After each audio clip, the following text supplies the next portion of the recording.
L'accord pour une transition pacifique en République démocratique du Congo est-il crédible? Sous l'égide des évêques catholiques, pouvoir et opposition ont donc trouvé un accord samedi dernier. C'était le 31 décembre, un compromis pour gérer le RDC jusqu'à l'élection du successeur du président Kabila, dont le mandat a théoriquement pris fin le 19 décembre. La France, l'Union européenne et l'ONU soutiennent ce qui est un peu un dialogue de la dernière chance après les violences de décembre. L'accord prévoit 3 points essentiels. Le président Kabila reste au pouvoir jusqu'à l'entrée en fonction de son successeur. Le poste de Premier ministre revient à l'opposition. Et enfin, les élections doivent se tenir cette année. Mais à peine signée, la majorité conteste déjà ce compromis. Elle évoque son manque d'inclusivité. La signature est donc sous réserve. Une réunion a eu lieu ce matin. Alors cet accord sera-t-il appliqué? Peut-il garantir une transition politique pacifique? On en parle avec mes deux invités. J'ai avec moi sur ce plateau Alexandre Kiyedi. Bonjour, merci beaucoup d'être avec nous. Représentant de l'UDPS en France, le parti donc de l'opposition, parti d'Étienne Tshisekedi. Et puis on retrouvera peut-être un peu plus tard en duplex de Luxembourg Alidor Mulombe, qui est lui représentant du PPRD au Benelux, donc le parti au pouvoir. Je vais donc commencer avec vous, Alexandre Kiyedi. La majorité, l'accord à peine signé, a déjà contesté cet accord. Vous soutenez-vous cet accord? Oui, d'abord, je commencerai par vous dire d'abord bonjour et merci beaucoup de m'avoir accepté de venir soutenir un peu l'accord. On est ravis de vous avoir. Voilà. Donc vous le soutenez cet accord quand la majorité dit sous certaines conditions, vous le soutenez entièrement aujourd'hui? Je le soutiens. Pourquoi je le soutiens? Parce que si nous l'avons signé, vous avez vu comment nous nous sommes rongés les tripes pour arriver jusqu'à la signature. Comment les choses se sont passées. Il y avait beaucoup de difficultés. Et là, l'accord ne présente pas seulement un avantage pour nous, un avantage pour tous les Congos. Les Congolais doivent se sentir un peu aujourd'hui apaisés du point de vue de cet accord-là. Puisque l'accord globalise le consensus de ce qui se passera demain quand on aura fait des élections, de choisir un nouveau président et un nouveau gouvernement. Alors, que pensez-vous du fait que, justement, du côté de la majorité, on le conteste? C'est-à-dire ils ne le signent pas totalement, en fait, cet accord. Mais vous savez, quand on engage une signature, il n'y a pas de totalité ou pas de totalité. Ils ont signé l'accord puisqu'ils étaient là avec nous. Ils l'ont signé, mais ils le critiquent tout de suite après. Mais ça, c'est le déni un peu de ce qui se passe lorsqu'on se sent un peu acculé. Puisque moi, je ne vois pas pourquoi nous ne voyons pas, surtout nous, à l'IDPS et dans le rassemblement, on ne voit pas pourquoi l'accord doit être repoussé ou contesté. Puisque les mêmes personnes qui ont signé l'accord, c'est les mêmes qui le contestent aujourd'hui. Alors justement, parce qu'ils ne risquent pas tout de même de le torpiller, cet accord, puisque aujourd'hui ils le contestent. Puisque nous avons mis des garanties pour ne pas que l'accord soit torpillé. Nous avons mis en place un comité de sages, de suivi, qui va suivre cet accord ligne par ligne. Ça serait comme dans la programmation linéaire, ligne par ligne. Nous suivrons l'évolution des choses. Sinon, alors nous appellerons la population de pouvoir agir autrement que c'est ce qu'ils pensaient. Alors, Alidor Mulombe, en direct du Luxembourg, est avec nous, nous a rejoint. Merci d'être avec nous. Alors, l'accord à peine signé, votre parti, vous, la majorité, le PPRD, vous le contestez. Est-ce que vous le contestez toujours? Nous n'avons pas contesté l'accord. Je crois que dans la communication de l'adjoint de notre porte-parole, les gens ont eu une lecture ou ont compris ça d'une façon assez biaisée en quelque sorte.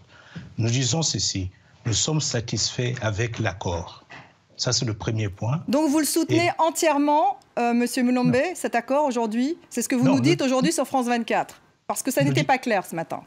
Non, c'est-à-dire que nous soutenons l'accord et nous disons simplement ceci, c'est que le problème de l'inclusivité n'a pas été résolu aussi par cet accord. Nous sommes satisfaits de cet accord par le fait que nous voyons des gens qui demandaient plutôt le soulèvement populaire joindre leur effort au dialogue que nous avons tout le temps souhaité. Donc c'est pour ça que nous sommes satisfaits, mais simplement, il faut regarder les détails. Nous disons, il n'y a pas d'inclusivité, il ne faut pas avoir une inclusivité à géométrie variable. Qu'est-ce que vous voulez dire, pardonnez-moi, par il n'y a pas d'inclusivité, puisque l'accord était censé être inclusif, c'était dans l'intitulé. Il n'est pas encore inclusif parce qu'une partie de l'opposition, celle qui avait participé au dialogue du 18 octobre, à l'accord du 18 octobre, une partie de cette opposition, dont le Premier ministre actuel, Sami Badibanga, n'ont pas signé cet accord. Ils ne sont pas d'accord avec cet accord. Donc vous attendez, excusez-moi de vous interrompre, vous attendez vous attendez à ce qu'il signe cet accord? Il faut qu'il signe cet accord pour que vous l'adoptiez totalement? Non, pour qu'il soit inclusif.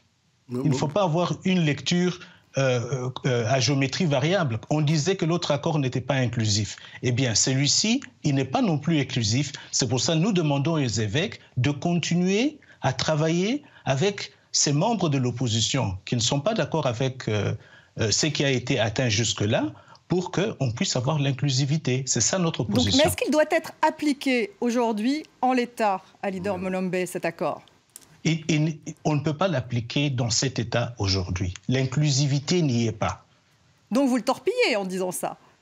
Pardon? Vous le torpillez, l'accord, en disant cela, qu'il n'est pas applicable aujourd'hui, tel qu'il est? Non, nous disons ceci. Nous l'avons signé sous réserve. Nous avons un problème que nous voulons que ça soit inclusif. On ne va pas faire le choix des bons opposants, des mauvais opposants. Ils sont pour nous tous valables. Deuxième élément qui est important pour nous, d'où aussi nos réserves, c'était pour dire nous devons nous assurer que tout ce qui est signé est conforme à la Constitution. Alors tout ça va prendre du temps. Alexandre Kiyedi, est-ce que vous pouvez réagir à ce qu'a dit Alidor Moi, j'ai réagi un peu de ce que dit... Vous souhaiteriez qu'il soit appliqué tout de suite, cet accord? C'est pas ce que dit votre interlocuteur. Obligatoirement, quand on parle de l'exclusivité, regarde un peu ce qui s'est passé. L'MNC a été là pendant tous les travaux de débat. À la fin, ils n'ont pas voulu signer. Ils n'ont pas voulu signer, non pas parce qu'il y a des choses qui ne vont pas, non, parce qu'ils voulaient avoir un certain nombre de postes là-dessus. Parce qu'ils croyaient qu'on va là-bas pour avoir des postes. Or, ce n'était pas pour distribuer des postes. Là, on est parti pour signer un accord, trouver un consensus pour pouvoir amener le Congo vers l'avant et non pas les ramener vers les bas. Ce que dit Alidor Molombe, à votre avis, met en péril cet accord, ce qu'il dit aujourd'hui? Lui, s'il tient ça, il tient ce langage-là, c'est-à-dire qu'il ne considère pas ce que les siens ont signé lors de l'accord. Or, nous avons envoyé des délégués qui ont signé par rapport à ce qui était dit. Nous avons fait des concessions énormes. Alors énormes, parce que nous ne voulons même pas, ça c'était le sentiment de tous les Congolais. Même moi, je ne voulais pas voir encore Kabila à la tête de cet État-là. On l'a accepté dans l'État pour permettre à ce que le Congo puisse en sortir. La crise qui est tentée de faire mal au Congo, la crise de légitimité et de l'illégalité doit cesser, doit finir. C'est pourquoi nous demandons que cet accord-là soit applicable. Quand on parle un peu de l'inclusivité, moi je le mets un peu au défi, puisque quand ils sont partis au camp Tchatchi, lors de l'accord du 18 octobre, ils n'ont pas tenu compte de nous. Ils ont tout de suite là mis en pratique cet accord-là. Ils ont nommé un Premier ministre, un nouveau gouvernement. Là, vous parlez de l'accord précédent, du mois d'octobre, qui en fait n'a pas véritablement été appliqué. Voilà. Mais alors, aujourd'hui, le bon accord est là, où même l'MNC, Mme Bazaïba, si vous l'avez suivi, il dit sa participation ou non ne peut pas empêcher la mise en place de cet accord-là, puisque l'accord... Elle, c'est la leader de la partie de l'opposition qui n'a pas signé l'accord. L'MNC. Et un seul parti, l'MNC. Alidor Molombe, qu'est-ce que vous répondez à Alexandre Kiyedi lorsqu'il dit que justement la leader du MLC, donc cette partie de l'opposition qui n'a pas signé l'accord, finalement ne dit pas grand-chose, l'accord pourrait s'appliquer tout de même? Nous voulons éviter qu'il y ait, que dans l'application de ces accords, qu'on soit tout le temps en conflit. Nous voulons que tout soit, comme on dit, clean. Ça signifie, on a voulu un accord inclusif, eh bien, on demande l'inclusivité. Il y a le groupe de M. Badi Banga, qui est l'actuel Premier ministre, qui n'est pas d'accord. Parce qu'il faut penser à ceci. En pratique, si on doit prendre un Premier ministre qui vient du Rassemblement, eh bien, la Constitution congolaise, parce que nous sommes très respectueux de la Constitution, exige que ce Premier ministre soit en fait confirmé par le Parlement. Donc en fait, vous contestez le fait que justement le prochain chef du gouvernement provisoire devrait venir donc de l'opposition, donc du Rassemblement, c'est ce qui est prévu par l'accord. Vous le contestez aujourd'hui, Alidor Molombe, justement? Non, nous ne contestons pas ça. Non, nous ne contestons pas ça. Nous connaissons nos frères congolais. Nous disons simplement ceci. L'expérience du passé nous a montré que si on ne fait pas les choses d'une façon claire, nous risquons d'avoir une crise encore plus grande. Ça signifie quoi? Nous disons, le président Kabila n'a pas le pouvoir de nommer un Premier ministre comme ça parce qu'on a fait un accord. Non, il doit avoir une entente Pourtant, du Parlement. pardonnez-moi, il l'a déjà fait. Il l'avait fait après l'accord précédent. Il avait nommé un nouveau Premier ministre, d'ailleurs de l'opposition. Mais ce Premier ministre a été confirmé par le Parlement. Si le Parlement n'avait pas confirmé ce Premier ministre, il ne serait pas devenu Premier ministre. C'est ça la Constitution du Congo. Donc ce que nous disons, c'est qu'il faut cette entente-là. Il faut qu'on ait une inclusivité pour s'assurer. M. Badi Banga, il était le chef du groupe parlementaire de l'UDPS au Parlement. Donc on va aller se présenter au Parlement avec un nouveau Premier ministre. Il faut qu'on s'assure, le chef de l'État a l'obligation constitutionnelle de s'assurer que celui qu'il désigne comme Premier ministre est accepté par le Parlement. Alexandre Kiyedi, il y a un risque tout de même qu'effectivement le chef de l'opposition ne puisse pas prendre la tête d'un gouvernement. Il n'a peut-être pas justement l'appui du Parlement. Je parle évidemment du chef de votre opposition, qui est Étienne Tshisekedi. Moi, c'est ce langage-là qui n'est pas clair, qui me choque un peu.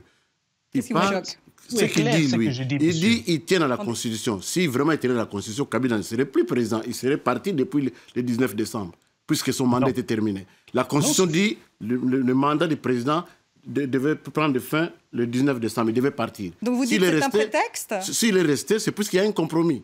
Le compromis que nous avons pris, c'est pour essayer de trouver un consensus afin d'épargner le peuple congolais de toutes ces souffrances que Kabila et ses gens et ses acolytes ont mis en place au Congo. Oui, Alidor Mulombe, qu'est-ce que vous faites du compromis finalement de toutes ces semaines de discussion? C'est finalement le point d'Alexandre Kiyedi aujourd'hui. Mais non, c'est que, madame, un pays se gouverne quand même en suivant certaines procédures, en suivant des lois. Monsieur Kabila n'est pas un dictateur. Vous avez négocié pendant des semaines avec l'épiscopat. Mais vous n'avez même pas obéi, vous n'avez même pas obéi à ces lois-là vous-même quand vous étiez au pouvoir. Écoutez, et aujourd'hui, vous voulez continuer à faire la même chose. Puisque vous nous prenez pour des enfants. Vous pouvez demander à monsieur de me laisser parler aussi. Non. Laissez monsieur Mulombe je ne dois pas parler. Répondre. Allez-y. OK, je dis ceci. Ce qu'on appelle compromis, il y a 3 points. Le premier point, de dire que M. Kabila reste président, c'est la Constitution qui le dit. Dans l'article 70 de la Constitution du Congo... Donc ça, c'est dans l'accord. Il reste président jusqu'aux élections. Jusqu'à ce qu'il y ait un président élu. C'est ça qui est écrit dans la Constitution. Donc qu'est-ce que vous voulez dire exactement? Ça signifie que tant qu'il n'y a pas encore un président élu, le président en exercice reste en fonction. C'est aussi clair que ça. N'est-ce pas le cas dans cet accord? C'est le cas. C'est le cas dans cet accord. Ce qui fait que mettre ça comme élément dans l'accord, nous disons, nous nous conformons simplement à la Constitution. Alors si monsieur considère que c'est une grande victoire, etc., bon, c'est à lui de considérer ça comme ça. Mais pour nous, notre compréhension de la Constitution, confirmée par la Cour constitutionnelle, dit que monsieur Kabila est en droit de rester jusqu'à ce qu'il y ait un président élu. Donc vous dites qu'il pourrait se représenter aux prochaines élections, Laurent Kabila. Est-ce que c'est ce que vous dites aujourd'hui, Alidor Mulombe? Parce que ça n'est pas prévu dans l'accord, ça. Non. Ce que j'ai dit, le premier point, c'est de dire qu'il reste en fonction jusqu'à qu'il y ait un président élu. Ça ne dit pas qu'il va se présenter. Je ne dis pas ça. Je dis qu'il reste en fonction. Et ensuite, il ne se représente pas aux prochaines élections présidentielles. C'est ce qui est en fait... c'est ce dont l'accord dispose. Donc vous êtes d'accord avec cela, Monsieur Mulombe? Nous disons, comme le président Kabila l'a dit, il va respecter la Constitution. Son sort est déterminé par la Constitution, qui signifie qu'il ne peut pas se représenter. Je ne sais pas ce que les gens veulent qu'il le dise, dans quelle langue.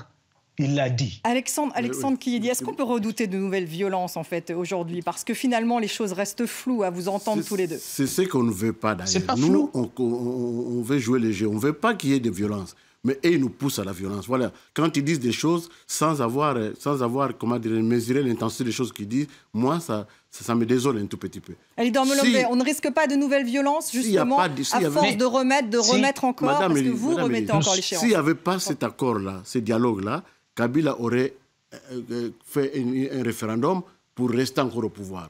Heureusement, ce dialogue a permis d'arrêter tout ça pour que les choses aillent au mieux pour le peuple congolais. Merci à tous les deux d'avoir participé à ce débat. Laissez-moi terminer au moins. Oui, je suis désolée, on n'a plus le temps. Alidor Mulombe, vous avez vraiment bien participé.